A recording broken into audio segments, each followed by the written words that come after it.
Hi everyone, welcome to back benchers physics. मैं हूं शिवांगी। हम कर रहे हैं electric charges and fields and आज है पार्ट नंबर 4। आज की वीडियो में हम बहुत सारी इंपॉर्टेंट डेरिवेशन करने वाले हैं, गॉस लॉ करने वाले हैं। नोट्स आपको डिस्क्रिप्शन में मिल जाएंगे एंड अगर आप चाहो तो आप साथ साथ डेरिवेशन कर लेना। वीडियो को एंड तक जरूर देखना क्योंकि बहुत इंपॉर्टेंट डेरिवेशन है, आपके यूनिट टेस्ट में पक्का जरूर आएगी ही आएगी ये डेरिवेशन। चैनल सब्सक्राइब कर दो सबसे पहले एंड लेट्स स्टार्ट।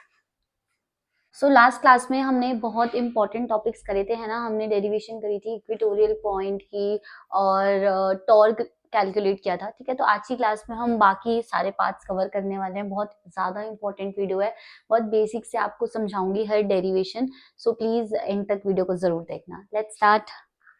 ओके, सबसे पहले है इलेक्ट्रिक फील्ड लाइंस। सी, इलेक्ट्रिक फील्ड क्या होती है मैंने आपको लास्ट क्लास में समझाया था, है ना। इलेक्ट्रिक फील्ड लाइंस क्या होती है, ये इमेजिनरी लाइंस होती है। ऑलराइट, इनकी कुछ प्रॉपर्टीज होती हैं।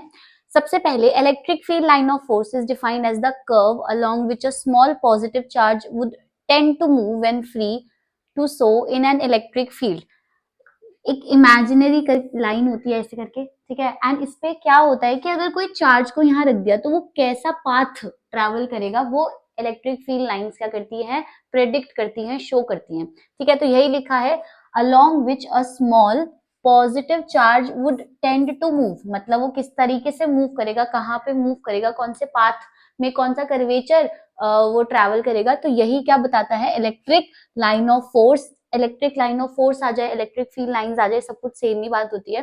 तो सेम है। एंड इस पे हर पॉइंट पे कोई टेंजेंट, आपको टेंजेंट पता है, ऐसे करके यहाँ पे इस पॉइंट का टेंजेंट ही होगा।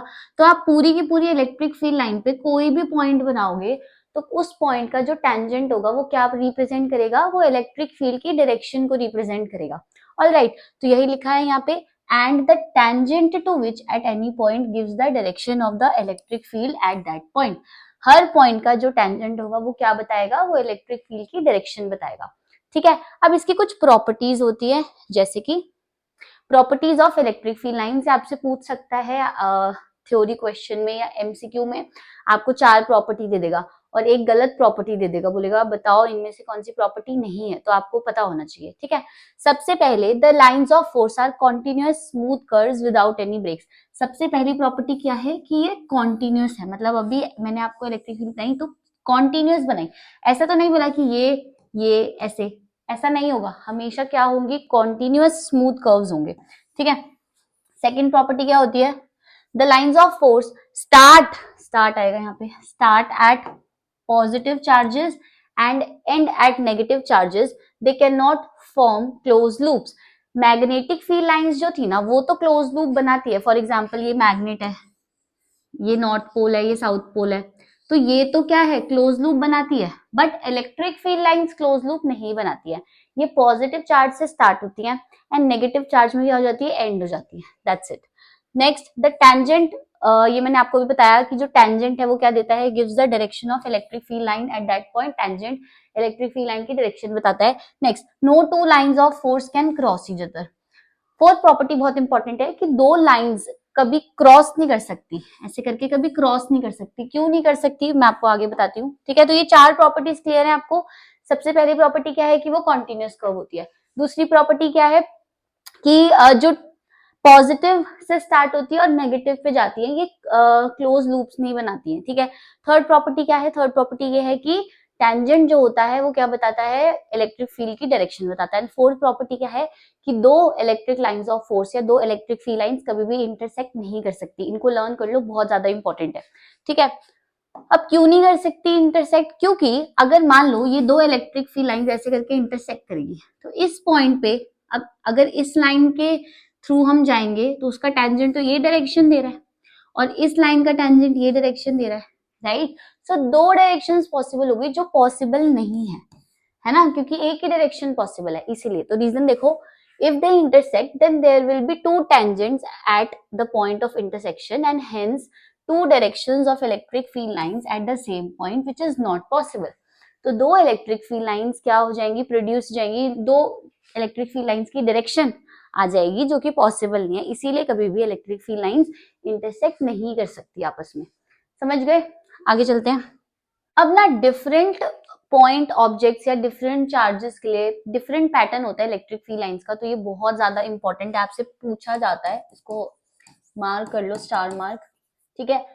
तो 4-5 हमारे पास कंडीशंस है एंड आपको बोलेगा कि इलेक्ट्रिक फील्ड लाइन की डायरेक्शन आप ड्रॉ करके दिखाओ कि कैसी होंगी, ठीक है।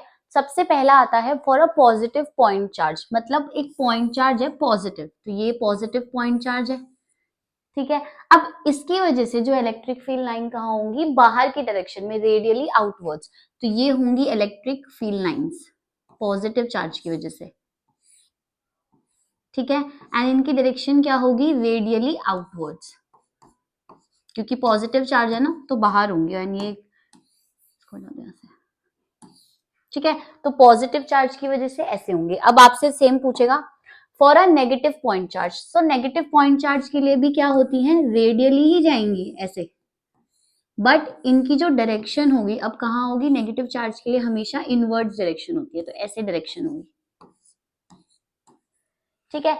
नेक्स्ट आपसे पूछेगा, बोलेगा आपको for two equal and opposite point charges, मतलब जो दोनों पॉइंट चार्जेस हैं वो इक्वल मैग्नीट्यूड के हैं बट उनका साइन ऑपोजिट है, एक अगर प्लस है तो दूसरा कैसा है, माइनस। अब इसकी वजह से इलेक्ट्रिक फील्ड लाइंस की डायरेक्शन क्या होगी, सी पॉजिटिव से तो निकलेगी, नेगेटिव पे जाएगी ऐसे करके, है ना। एंड यहां से भी क्या होगा, ऐसे, ये डायरेक्शन और ये इसकी शेप होगी, तो इसको ड्रॉ कर लो अच्छे से।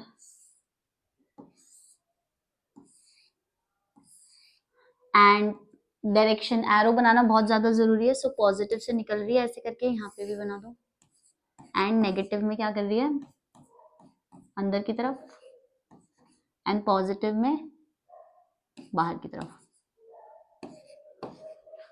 ठीक है। ये होगी शेप हमारी two equal opposite point charges के लिए।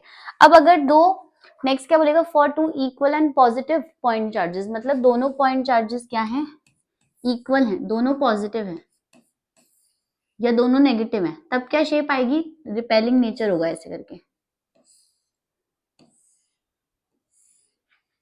यहाँ पे भी ऐसे, जितनी लाइंस आप वहां बना रहे हो उतनी लाइंस यहाँ पे बना देना, और डायरेक्शन कैसी होगी, आउटवर्ड्स। अगर नेगेटिव बनाओगे तो डायरेक्शन कैसी होगी, इनवर्ड, ठीक है। सो ये हमारे 4 केस आते हैं, तो ये बहुत इंपॉर्टेंट है, पूछते हैं बोर्ड के एग्जाम में, आपको मिलेगा ही मिलेगा एक क्वेश्चन। सो नेक्स्ट टॉपिक पे चलते हैं।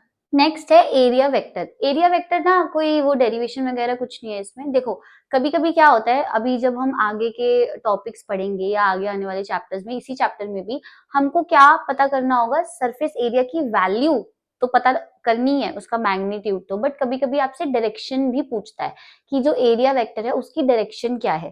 तो अभी हम गॉस लॉ पढ़ेंगे, उसमें डेरिवेशंस जब करेंगे तो आपको पता होना चाहिए, कोई भी किसी भी टाइप का सरफेस आपको दिया है, ठीक है, कैसा भी सरफेस है, तो आपको क्या करना है, बस मान लो ये सरफेस है, ठीक है, एरिया वेक्टर हमेशा क्या होगा, परपेंडिकुलर, नॉर्मल।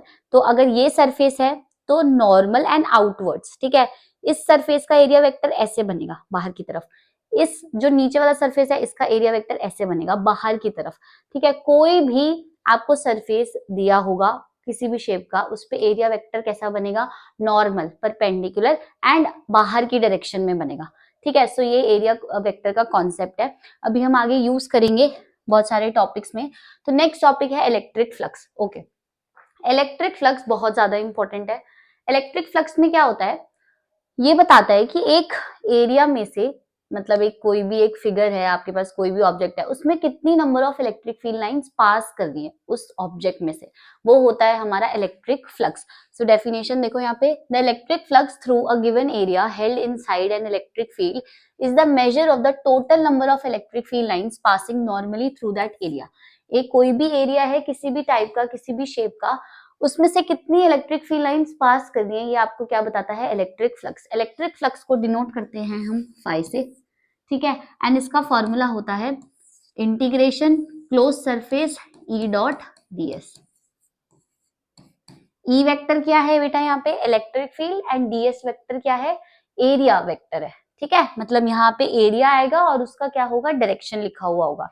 सो ये होता है हमारा क्या, इलेक्ट्रिक फ्लक्स। अब ये डॉट प्रोडक्ट है दो वेक्टर्स के बीच में, तो डॉट प्रोडक्ट को रिमूव करते तो हमारा कॉस कंपोनेंट आता है, so E d s cos theta, अगर इसको आपको एक्सपैंड करना है तो, ठीक है, आगे देखो इलेक्ट्रिक फ्लक्स की एसआई यूनिट क्या हो जाएगी, यहाँ से एसआई यूनिट आप इससे कैलकुलेट कर सकते हो बहुत इजीली। इलेक्ट्रिक फील्ड की एसआई यूनिट होती है न्यूटन पर कूलम, ठीक है, न्यूटन पर कूलम। एंड डीएस क्या है, एरिया है, सो इसकी यूनिट क्या हो जाएगी, मीटर स्क्वायर। सो बेसिकली इसकी यूनिट क्या आ गई, न्यूटन मीटर स्क्वायर पर कूलम। ऑलराइट, ये होती है इलेक्ट्रिक फ्लक्स की SI unit. Next is Gauss theorem. It is very very important, पूरे चैप्टर का जो है मतलब स्टार टॉपिक है, बहुत ज्यादा इंपॉर्टेंट है। इसकी 3 एप्लीकेशंस आएंगी, वो भी बहुत अच्छे से करनी है। सो गॉस थ्योरम क्या कहती है, गॉस थ्योरम बस ये कहती है कि जो टोटल इलेक्ट्रिक फ्लक्स, जो मैंने अभी आपको बताया कि इलेक्ट्रिक फ्लक्स क्या होता है, उसको हम एक और फॉर्मूला से रिप्रेजेंट कर सकते हैं, which is Q upon epsilon naught, मतलब charge enclosed upon epsilon naught, ठीक है। So it states that the total flux through a closed surface is 1 upon epsilon naught times the net charge enclosed by the closed surface। कोई भी किसी भी shape का close surface है, ठीक है, यहाँ पे चार्ज अगर Q रखा है और कोई और शेप है उस पे भी अंदर चार्ज क्या रखा है, Q रखा है, तो दोनों शेप का जो इलेक्ट्रिक फ्लक्स होगा वो क्या होगा, Q upon epsilon naught. Electric flux depend ही नहीं करता कि शेप क्या है हमारे ऑब्जेक्ट की या जिसमें भी चार्ज रखा हुआ है, वो डिपेंड करता है कि चार्ज कितना है, बस इतना, ठीक है। सो यही है Gaussian surface. Next is Gaussian surface. Gaussian surface ना एक हाइपोथेटिकल सरफेस होता है, अभी हम आगे एप्लीकेशंस पढ़ेंगे, इसकी डेरिवेशंस करेंगे, सो उसमें हम गॉसियन सरफेस लेंगे। It is an hypothetical surface, any hypothetical close surface, सबसे पहली बात ये क्लोज होना चाहिए। Enclosing a charge is called Gaussian surface, मतलब ऐसे टाइप का सरफेस लेंगे जिसमें पूरा का पूरा क्या हो जाएगा, चार्ज एनक्लोज हो जाएगा, वो है हमारा गॉसियन सरफेस। सो आपको गॉस लॉ पढ़ाया मैंने। गॉस लॉ मतलब क्या होता है, that total electric flux is equal to charge enclosed upon epsilon naught, ठीक है। डिपेंड नहीं करता कैसी भी शेप है कंडक्टर की या जिसकी में भी हमने चार्ज रखा हुआ है, इलेक्ट्रिक फ्लक्स क्या होगा, क्यू अपॉन एप्सिलॉन नॉट, ठीक है। यहाँ पे क्यू एनक्लोज लिख लेना, चार्ज एनक्लोज्ड। गॉसियन सरफेस क्या होता है, एक हाइपोथेटिकल क्लोज सरफेस होता है जिसमें पूरा का पूरा चार्ज एनक्लोज्ड रहता है, ठीक है। अब डेरिवेशंस देखते हैं। Applications, application of Gauss law में 3 बेसिक हमें करनी है। सबसे पहली है field due to an infinitely long line charge. हमारे पास एक बहुत लॉन्ग लाइन चार्ज है, इन्फिनिटली लॉन्ग, बहुत ध्यान से डेरिवेशन देखना आप लोग, ये ऐसे करके लॉन्ग लाइन चार्ज है। अब इसमें पॉजिटिव चार्ज भी हो सकता है और नेगेटिव भी हो सकता है, डजंट मैटर। हम यहाँ पे क्या मानते हैं कि इस लॉन्ग लाइन चार्ज में, बहुत थिन है ये, ठीक है, पॉजिटिव चार्ज है, बहुत थिन है ये। अच्छा, अब क्या होगा, यहाँ पे हमको क्या कैलकुलेट करना है, इस लॉन्ग लाइन चार्ज की वजह से इलेक्ट्रिक फील्ड किसी भी पॉइंट पे, मतलब यहाँ पे कोई भी पॉइंट ले लो आप या उसके इस तरफ कोई भी पॉइंट पी ले लो, वहां पे हमें इलेक्ट्रिक फील्ड की वैल्यू कैलकुलेट करनी है। अब हमें क्या करनी पड़ेगी, डेरिवेशन करनी पड़ेगी। कैसे, मैं आपको बताती हूँ। इसमें हम गॉस लॉ का भी यूज करेंगे एंड जो इलेक्ट्रिक फ्लक्स का फॉर्मूला बताया वो भी यूज करेंगे। सबसे पहले बनाना पड़ेगा हमें गॉसियन सरफेस। गॉसियन सरफेस क्या होता है एक स्ट्रेट वायर के लिए, वो होता है सिलेंड्रिकल। तो इस स्ट्रेट वायर का गॉसियन सरफेस कैसा आएगा, ऐसा सिलेंड्रिकल, ठीक है। अब यहाँ पे आप ध्यान से देखो, यहाँ पे ना 3 सरफेस है बेसिकली। एक सरफेस है ये वाला, ऊपर का जो गोल सरफेस है ये हमारा फर्स्ट सरफेस है। सेकंड सरफेस है ये कर्व्ड वाला सिलेंडर का, ये सेकंड सरफेस है ना। थर्ड सरफेस है ये नीचे का बॉटम का कर्व, सो ये क्या है हमारा थर्ड सरफेस। सो इलेक्ट्रिक फील्ड जो हम कैलकुलेट करेंगे या फ्लक्स, वो इन तीनों सरफेस की वजह से कैलकुलेट करेंगे। आपको सरफेस समझ आ गई, ये टॉप, ये कर्व्ड एंड ये बॉटम, ठीक है। इसके बाद हम बनाएंगे इलेक्ट्रिक फील्ड की डायरेक्शन और नॉर्मल वेक्टर पहले। तो आप देखो, आपको मैंने बताया जब भी कोई चार्ज पॉजिटिव होता है तो इलेक्ट्रिक फील्ड कहाँ पे लाइक कहाँ को टेंड करती है, आउटवर्ड्स। तो हर जगह इलेक्ट्रिक फील्ड इस डायरेक्शन में होगी, ये जो मैंने रेड से बनाया ये होगी हमारी इलेक्ट्रिक फील्ड की डायरेक्शन, ऐसे। और इस तरफ क्या होगी, ऐसे होगी डायरेक्शन, ठीक है। अब ये इलेक्ट्रिक फील्ड की डायरेक्शन हो गई। अब हम बनाते हैं नॉर्मल, एरिया वेक्टर निकालते हैं हम। तो एरिया वेक्टर जब मैंने अभी आपको पीछे समझाया था, क्या होता है area vector, area vector basically normal होता है, किसी भी सरफेस पे हमें निकालना है। तो ये फर्स्ट सरफेस कैसा है, ऐसा है फर्स्ट सरफेस, तो इसका नॉर्मल और हमेशा आउटवर्ड्स होता है। सो इसका नॉर्मल ऐसा बनेगा बाहर की तरफ, है ना। तो मैं यहाँ पे फर्स्ट सरफेस का एरिया वेक्टर बना रही हूँ जो कि बनेगा ऐसे। ये हो गया फर्स्ट सरफेस का ds, फर्स्ट सरफेस का, ठीक है।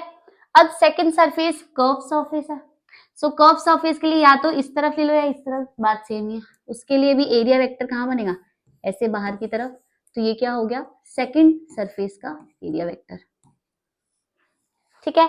अब थर्ड सरफेस कैसा है, ये सर्कल सर्कुलर है, इसका भी कैसे बनेगा, ऐसे बाहर की तरफ।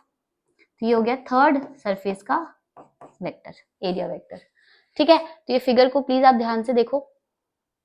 अब यहाँ पे हमें इलेक्ट्रिक फील्ड कैलकुलेट करनी है, बट इलेक्ट्रिक फील्ड से पहले मैं ये वाला फॉर्मूला लगा रही हूँ, विच इज जो अभी मैंने आपको बताया, phi is equal to integration enclosed E dot ds,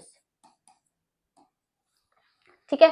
अब ये इंटीग्रेशन हम तीन सरफेस में डिवाइड कर देंगे, पहला first surface, second surface and third surface. So इसको मैं ऐसे लिख सकती हूँ, फाई इज इक्वल टू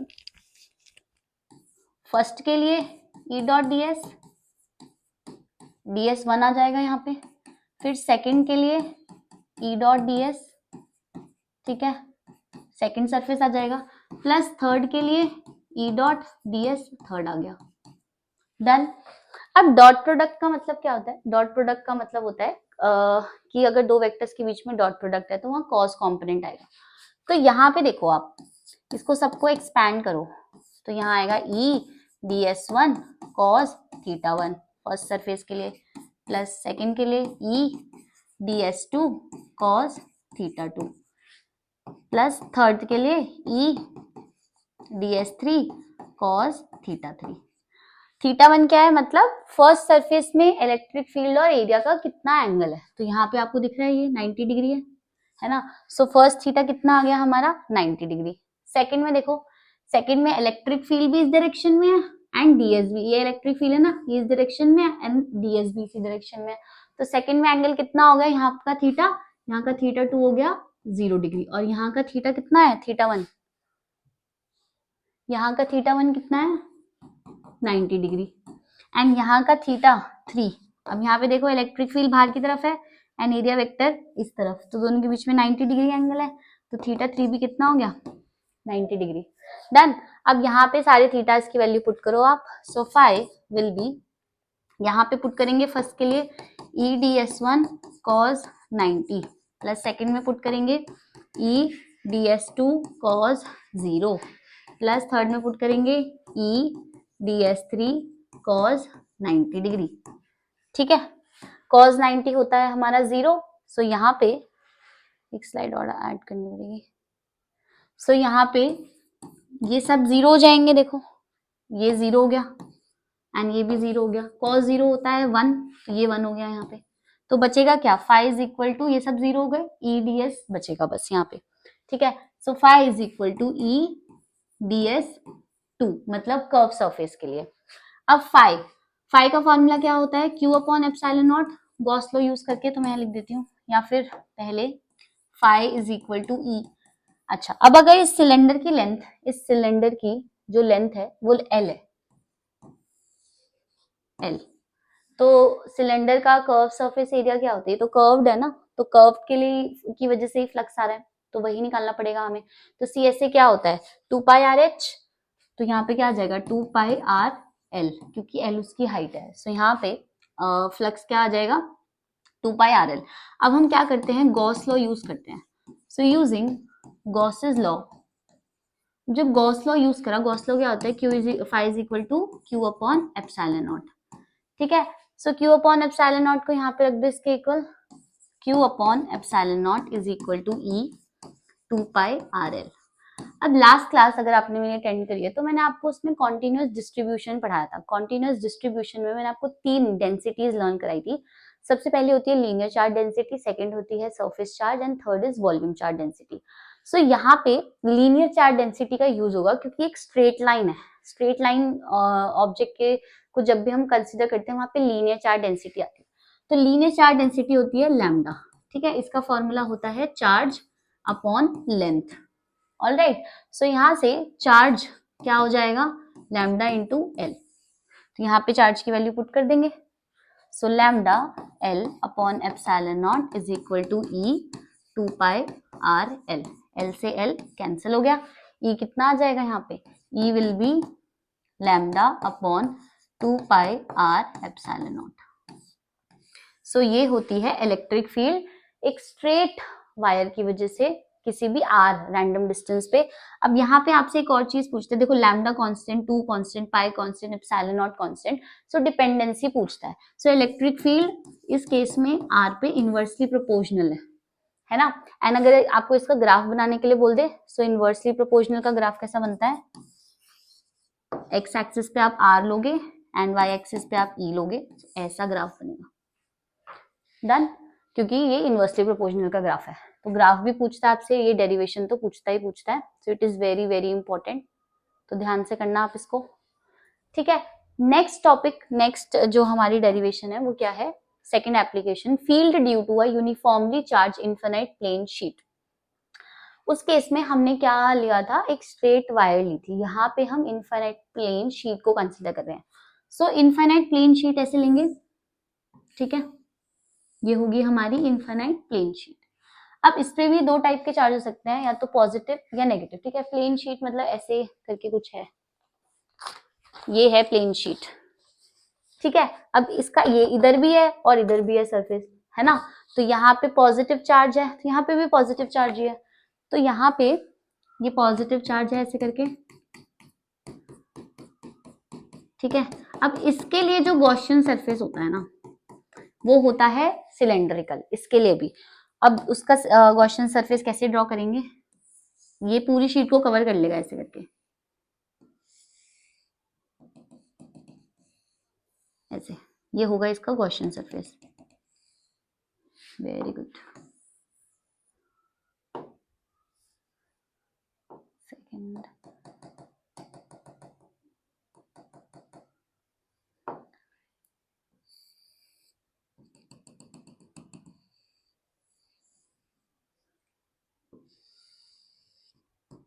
ये मैंने उल्टी लाइन क्यों बना दी,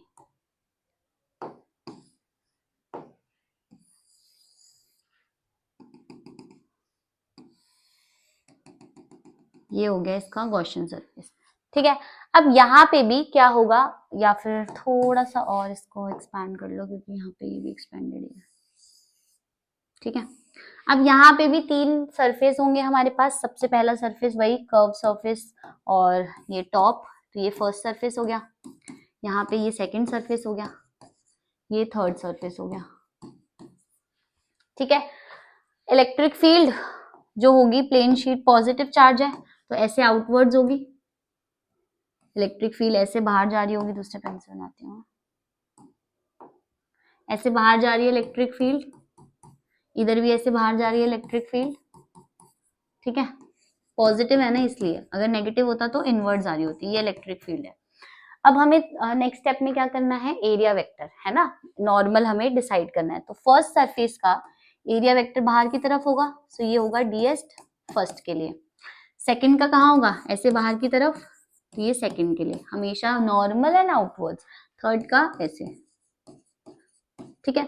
अब आप ये बोलोगे कि इस तरफ बाहर क्यों नहीं बनाया, ये पूरा का पूरा एक ही सरफेस है, पूरा जो कर्व सरफेस है वो एक ही सरफेस कहला रहा है, इसीलिए हम एक ही बार उसको काउंट करेंगे, ठीक है, दो बार नहीं लेंगे उसको। अब यहाँ पे फिर से हम क्या करेंगे, फ्लक्स का फॉर्मूला लिखेंगे, phi is equal to E dot integration enclosed E dot ds। अब इसको फिर से तीन पार्ट्स में हम डिवाइड करेंगे। So phi is equal to, first के लिए सेम चीज जैसा हमने पिछली बार किया था, सेकंड के लिए E dot ds second surface के लिए, थर्ड के लिए ई डॉट ds थर्ड के लिए। अब डॉट प्रोडक्ट आ गया तो कॉस आएगा यहाँ पे, बट पहले थीटा देख लेते हैं। तो फर्स्ट में देखो इलेक्ट्रिक फील्ड इस डायरेक्शन में है एंड ds इसमें है, सो यहाँ θ1 कितना हो गया, 0 डिग्री। यहाँ पे इलेक्ट्रिक फील्ड इस डायरेक्शन में है बट हमारा एरिया वेक्टर बाहर की तरफ जा रहा है, तो यहाँ θ2 कितना हो गया, दोनों के बीच का एंगल 90 डिग्री। यहाँ पे इलेक्ट्रिक फील्ड बाहर की डायरेक्शन में है एंड ds भी इधर ही है, तो यहाँ पे θ3 कितना हो गया, 0 डिग्री। अब मैं डायरेक्ट यहाँ पे लिख रही हूँ, अब इसको एक्सपैंड करके लिख लेना। तो phi is equal to E ds first का आएगा प्लस EDS थर्ड का आएगा, सेकंड की वजह से क्या हो जाएगा 0। ठीक है, तो यहाँ cos 0 आएगा तो वो 1 होता है। अब यहाँ पे ये दोनों सेम चीज है, सो फाई क्या हो जाएगा 2E इंटू ए, मतलब एरिया। अब यहाँ पे ना हम फिर से गॉस लॉ यूज करते हैं, सो यूजिंग गॉस लॉ,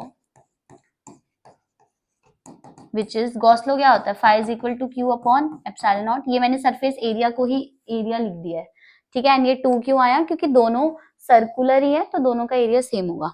यहाँ पे देखो एक और स्लाइड ऐड करती हूँ मैं, सो क्यू अपॉन एप्सिलॉन नॉट क्या बन जाएगा 2EA।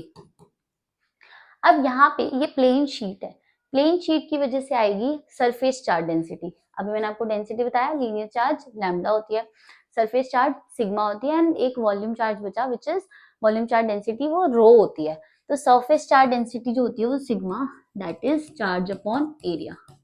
तो यहाँ से जो हमारा चार्ज है, इसको स्मॉल क्यों लिखेंगे, यहाँ स्मॉल क्यों लिखा है, सो यहाँ पे जो चार्ज है वो क्या है सिग्मा इंटू एरिया। यहाँ पे वैल्यू पुट कर दो, sigma into area upon epsilon naught, it is equal to 2EA। A से A cancel, so electric field क्या आ गई sigma upon 2 epsilon naught.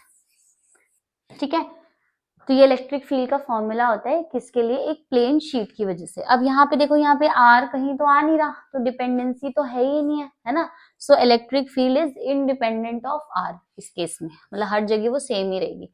So ये डेरिवेशन बहुत ज्यादा इंपॉर्टेंट है, आप प्लीज इसको देख लेना दोनों को। तो नेक्स्ट क्लास में जो दो डेरिवेशन हमारी रह गई हैं, एक शेल के लिए और एक स्फेयर जो होता है स्फेयर के लिए, तो वो दो डेरिवेशन करके हम चैप्टर खत्म करेंगे। Till then keep revising and numericals भी साथ साथ प्रैक्टिस करो। तो बहुत जल्द मिलते हैं नेक्स्ट क्लास में।